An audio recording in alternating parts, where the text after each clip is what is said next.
This is actually really Paul's story, but I thought it'd be really nice for you to share this. Yeah, it's like, so the day after she was diagnosed was my mom's birthday, and it was like 5 months after 4 months after my mom had passed.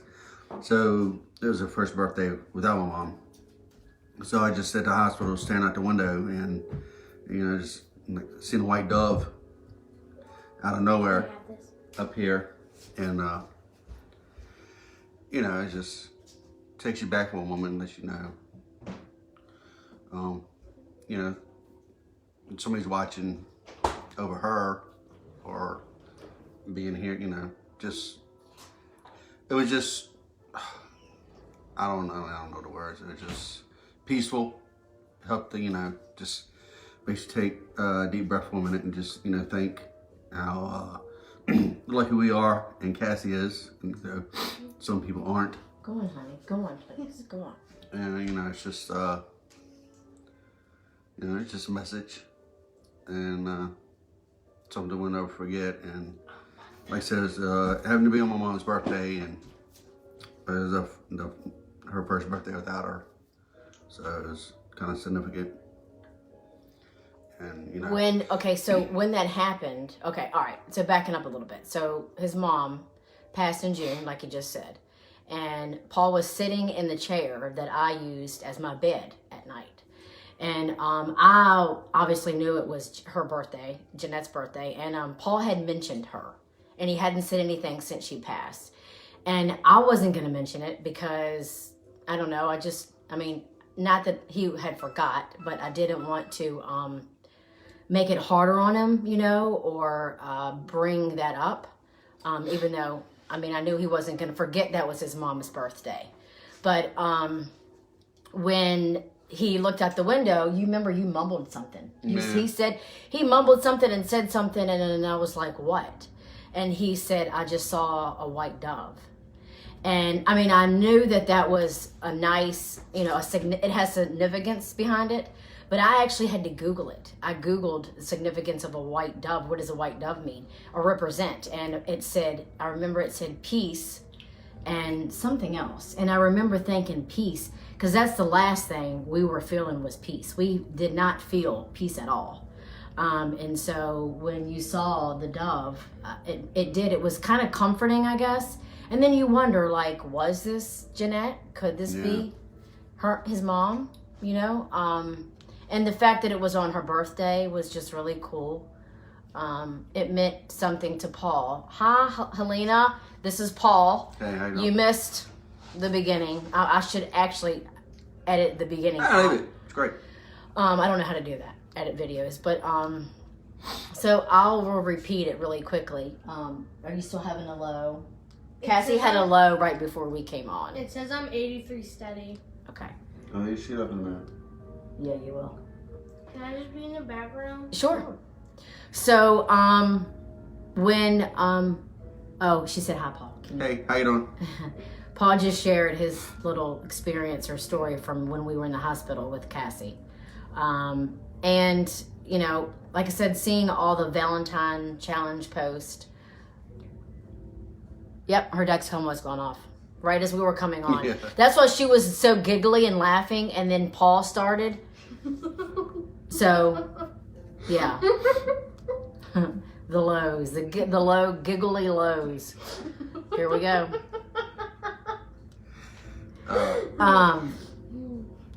So I just wanted to share Cassie. It's crazy. Cause when she's low like this, she laughs, but when she was little, she used to laugh like this to try to get out of trouble. Oh yeah, she did. Remember? Oh yeah, she used to watch Caillou when she was little, and she would go. Remember, she would do that. Yeah. And she would close that one eye. Anyway, that was funny.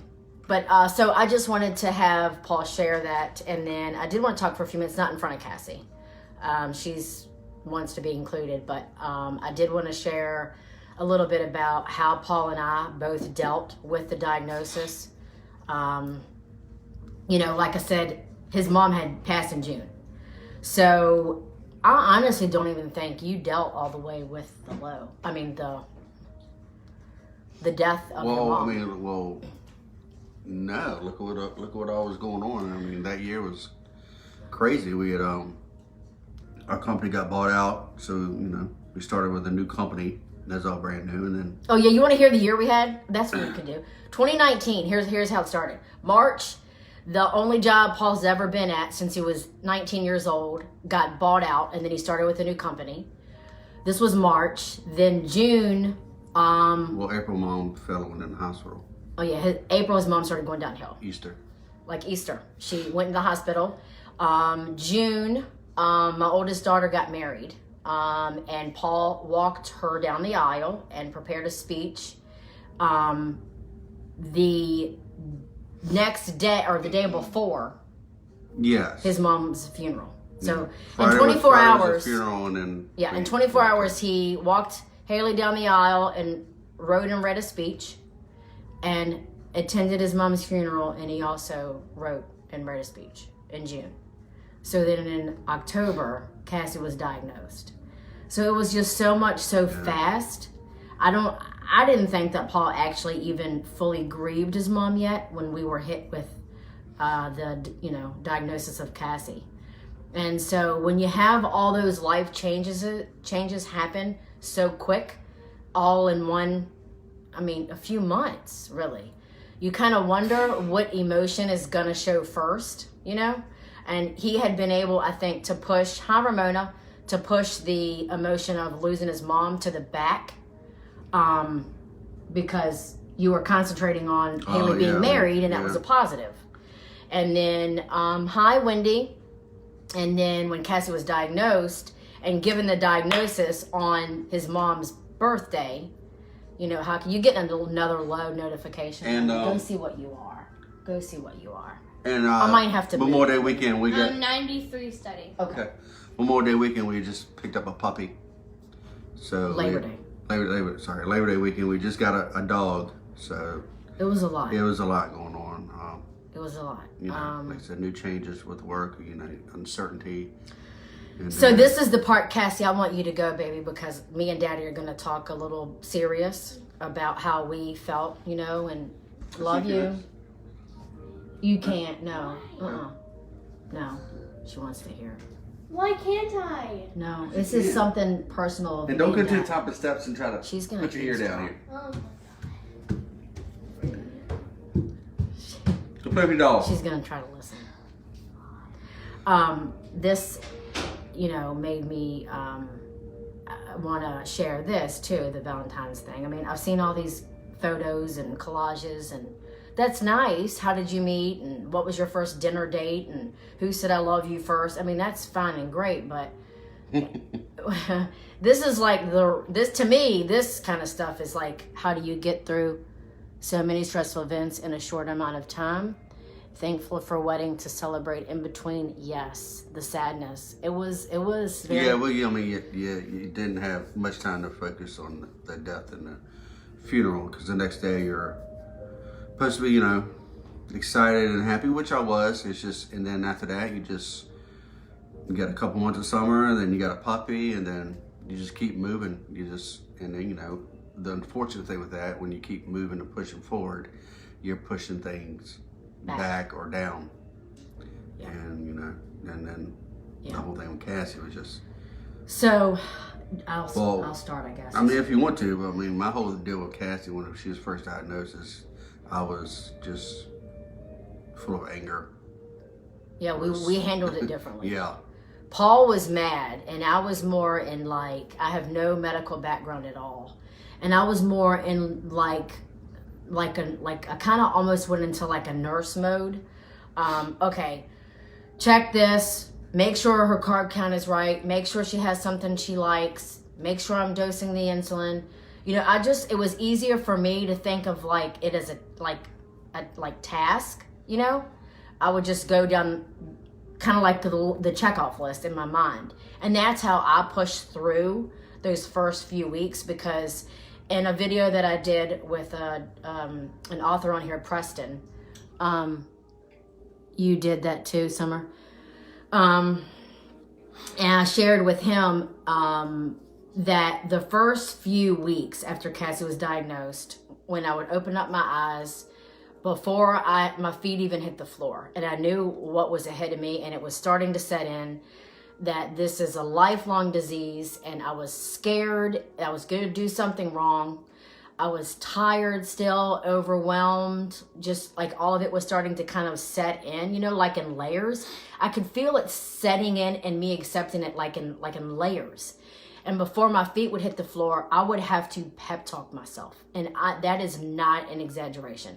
I mean, like, okay, Tara, come on, you can do this. Think of all the other people that do this daily. I was scared though, I was going to make a mistake, and I really had to just kind of amp myself up. Like when you listen to a song that you like, and it changes your mood, or, you listen to a happy song and, you want to dance, or you listen to a sad song and then, you feel sad.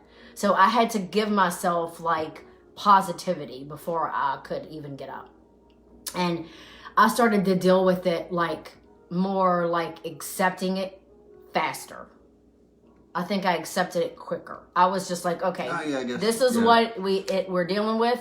This is what she has. These are the cards. Let's just play them. Let's just play the hand we have, and just let's, try to do the best we can do. And we actually dealt with it separately. Like I thought maybe, we might come together, but no. Then when I realized that this was not going to be one of them warm, fuzzy Hallmark commercials where it brings us together, I had to also accept that he's not dealing with it the same way that I'm dealing with it. So I have to let him be. Like I have to just let him have his moments and let him deal with it. You went right into pancreas mode, yeah. So then it was like he was more mad, more angry, and I just remember thinking that's not productive. Like we cannot rewind time. We can't undo this. This is what it is. Like we gotta move angry forward. About it. Well, I know. It was just how I was. Well, that wasn't helping me. I couldn't live that. Like I couldn't survive that way. And he wallowed for a while, I think. I mean, is that true? I mean, I'm not trying to call you out or be mean. Well, you just did. Well, it's... I mean, when she first... Yeah, I was angry. I think I had every right to be angry. It doesn't mean I didn't take care of her or do what was next. Of course, no. But, I was just, full of anger, Why her or, why us? I mean, and then, I mean, you don't want any kid or any parent to have to go through it. But, just for, a minute there, you are thinking, like, why her, why us? I mean, it's just, it just angered me. It's just, Yeah. We've already been through so much that year, and just, this is, like I said, again, one of the reasons I wanted to do this was for the Valentine's challenge or whatever. I honestly was afraid. I don't know if I've ever told you this. I'm going to get emotional. So. What? I was kind of afraid, like, because he was dealing with it differently. Is this going to be is this the last straw? Like, are we going to survive this? Because it was so much stress, and then you add on financial, and, like I said, we were dealing differently. And I read a lot of stories of couples, like, they couldn't come back from that. Like, they didn't survive a life change like that, or such a sucker punch, to their family and to their child. And they didn't make it, they split up, or, one gets, kind of in this mood, and they can't come back to where they were before. Hi, and thanks for joining us. You're catching us in a like a very... I mean, us not making it should never, like, came into your mind. I mean... What did you say? Us not making it should never, like, entered your mind, Well, we was dealing it with different, and, just, we had to deal with it our own way. And at the end of the day, we're here, for her and each other. I never thought that we weren't going to make it, because, Cassie is better when we are together, but Cassie is also better when we are strong together. Yeah. So I just was worried, like, was this going to poke holes you know? And I don't think a lot of people talk about that. You're always so, you know, your whole life just changes on a you know, in a second, and you're so like, you know, you're the caregiver, and, you know, I would encourage Cassie to let out all of her emotions on me. And so I'm taking all of that in from her and trying to let him deal with it in his own way. And then I was dealing with it quietly in my own way. And I didn't, because he was struggling a little bit more, I didn't want to take my junk and then pile it into his lap. So it was, I mean, there was no like handbook for this. Well, I mean, I didn't go searching for anything, but it was scary when you read the statistics of parents with, oh, Wendy, you're so nice. Don't say that. I'm incredible. No, you're incredible. Make me sad again. There was no like handbook for like, I just knew that for us to all be fine, that everybody needed permission to just deal with this the way that they needed to. You know, there was no right or wrong, and it wasn't a race. Like, you know, he'll get there eventually. You know, I'm not where he's at, and he's not where I'm at. And I almost felt like at one point, like I wanted to grab you by like the shirt and be like, you know, fast forward your emotions up to where I am. But I had to be patient with him. And I mean, hey, you know, it caught up to me too. I have a story that sticks out in my mind actually. Not long after she was diagnosed, I was standing in the kitchen, and I think I was refilling her supply thing, or I don't know, I was doing something with her bag. And Paul was talking to me about something, I'm sure related to that or Cassie or something. And I remember like I could see his mouth moving, and he sounded like, and I remember looking at him like, he sounded like the teacher from Charlie Brown. Oh, yeah. Well, it just, yeah. And I remember looking at him, and I said, I honestly, I don't know what you're saying. I am not comprehending what you're saying. And you remember you said, finally, he like changed the way he said, you know what? Go to bed. Like, you're tired. Go to bed. Well, so then you kind of stepped in, you know, a little bit and was like, let me kind of have my weakness or my weak moment. But I just, I wanted to say to, you know, all of you guys out there, oh, that's so nice. You're a single mom, Ramona. I'm going to go back through after this and read all these comments. Oh, that's so sad. Don't make me sad. Oh, great team. You know, I appreciate that. That you see that. That's wonderful. We have definitely been tested. Not just from Cassie's diagnosis, but in our relationship, we have for sure been tested. And we either seem to have nothing going on or 100 things going on. So thank you, Ramona. That's very kind of you to say that. I can't imagine. Before Paul and I were married, I was a single mom. Before Cassie, I didn't have, not changing the subject, but I love the pattern on your, oh, thank you. This is a chair. I appreciate that. The chair that I'm sitting in, this is just a little single chair. Thank you. No, it's totally fine. We have a bay window here. And I have 2 chairs and like a little table. And I sit here in the morning and have coffee and watch the birds. Coffee bar. Oh yeah, we have a bar behind us. And so I get all my stuff and sit here. But so like I said, I did want to come on and just talk about, like I said, couples and the real, you know, nitty gritty of it. And, you know, it's not always so pretty. And, you know, no, we didn't always see things the same with Cassie's diagnosis. We argued back and forth one day about how to do something. I don't know if it was a low or we didn't agree on. We wanted. Thank you. Hi, treat Ashley. a low differently. A lot of emotions to deal with. Yeah, I'm gonna go back through and read all these comments. Thank you guys so much. Hi, Trisha. Thanks for joining us. Hi, Emily. Hi, Emily. You'll have to go back through and watch this. This has been quite emotional. My nose is actually running. I appreciate you joining. Yeah, I just wanted to share, like I said. Can I come down now? Yeah, you can come down. And how hard it is, too, on couples and your marriage and your relationship. And I've actually even said, Oh, she said she will. I've actually even said, you know, thank goodness I feel so blessed that Cassie is our youngest, because I can't imagine trying to give to a younger child. Or I know there are people here in the group that have 2 children with type 1. And you, to me, are, it's amazing how you do it. Hi, Trisha. I'm so happy you joined us. I can't imagine having 2 children with type 1. It's a lot of work, as everybody knows, and it's challenging, and it tests you. And it not only tests you as a mom or a parent, it tests you as a couple, and it tests you as a wife. It tested me, just me as Tara. Hi, Cassie girl, Emily said. Hi.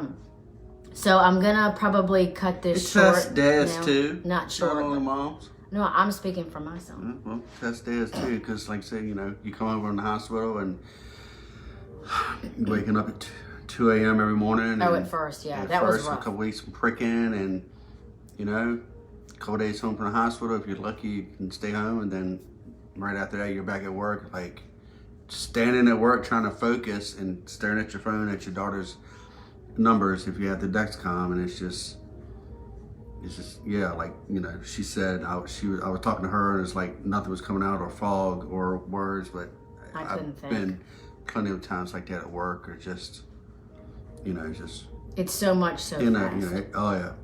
Yeah. Oh yeah. But at the end of the day, you know, everybody has a job to do, and you know, we're here for Cassie to keep her safe and strong, and you know, keep her where she can, you know, take care of herself when she gets to be a little bit older, and That's a whole other topic. try to get her to recognize her body, it's her highs and lows, and you know. Oh my gosh. You don't like that? Wow. Hey, Wendy, invite her to the group if she's not already. If she's not already a member, Wendy, invite her. I would love to have her join us.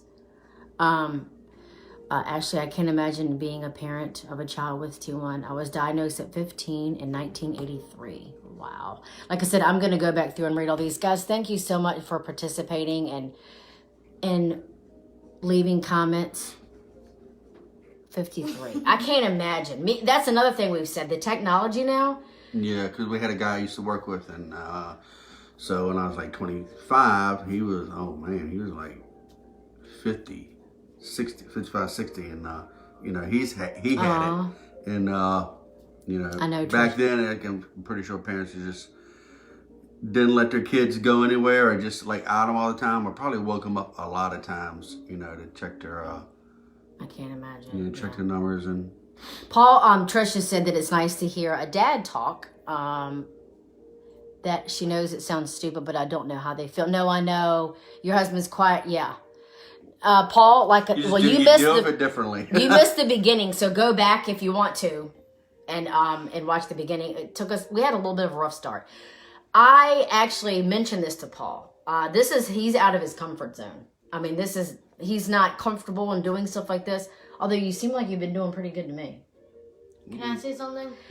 So I actually asked him. Outfit. I said, you know, please come on and do live with me. And like I said, it was, you know, it's Valentine's and it's a couple thing, and you know, but so he agreed that he would, so he did. And here's Cassie. Trisha, don't you think Cassie looks just like Paul?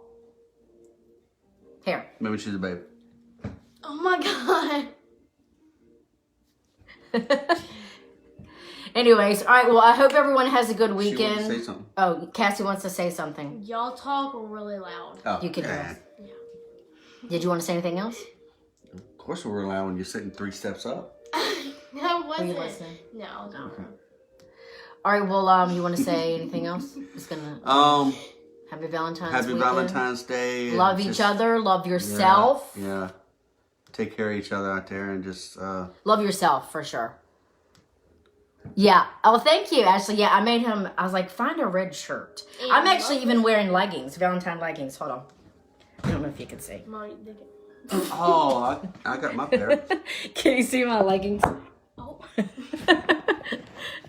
Yeah, hold on. I should have worn my jeans. What? Oh my I god. should have worn my camouflage jeans. Oh God. There we go. Okay. There you go. Okay. All right. Well, that's it. Happy Valentine's Day. Thank you so much. And if you want to share the video, it's kind of a hot mess in the beginning. It's up to you. Oh my god. Anyway, so thank you. We will do this again. I guess Paul's more comfortable now. You seemed fun in the live. Oh, in the beginning, he didn't know we were live, so that was fun. He was sitting back. Oh, well, I'm not going to say. You go back and watch it. Anyway. Oh, she said bye, Cassie. Bye. Bye, guys. No, y'all take care.